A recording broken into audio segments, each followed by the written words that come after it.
Parler du vin, c'est parler du monde. Et malheureusement, il y a une part de la littérature française qui ne sait plus parler du monde et qui ne sait plus parler au monde.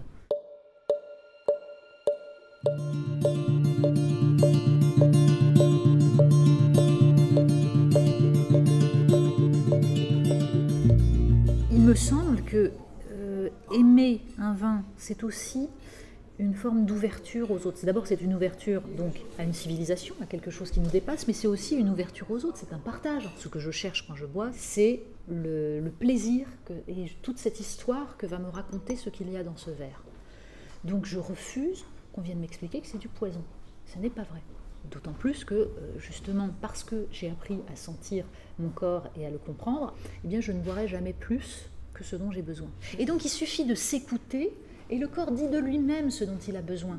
La question à se poser, c'est pourquoi nous sommes dans une société qui, à ce point, développe les addictions. Parce que c'est bien gentil de venir emmerder le monde sur le vin, mais on a des enfants, des jeunes, qui sont les plus grands consommateurs de cannabis en Europe. Puis à un moment, il faut se poser des questions. C'est pas de leur interdire de boire du vin qui va changer quoi que ce soit à ça. Il y a une souffrance, il y a une désespérance.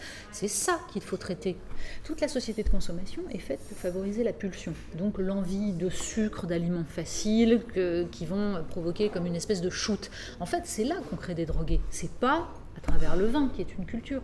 Donc c'est vrai qu'on a détruit cette capacité, cette sérénité que peuvent avoir les gens à sentir leur propre corps. Si on reconstruit ça, il n'y a pas de danger à boire du vin quand on le boit justement raisonnablement, culturellement.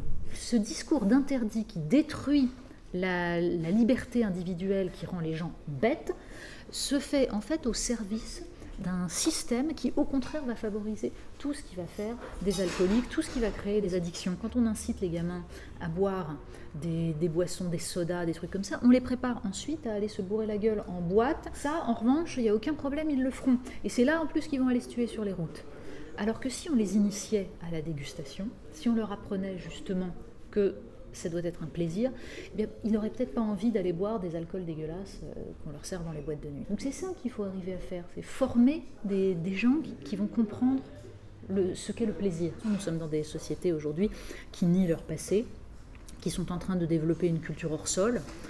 Donc c'est la négation de cette civilisation du vin qui pourtant a fait la France. C'est l'ensemble de la mémoire culturelle, civilisationnelle qui est détruite. C'est pas seulement sur la culture du vin. Le fait d'interdire de parler du vin est d'une bêtise sans nom. C'est au contraire en parlant du vin et en parlant bien qu'on donne les anticorps à des jeunes gens pour éviter qu'ils aillent ensuite s'arsouiller n'importe comment.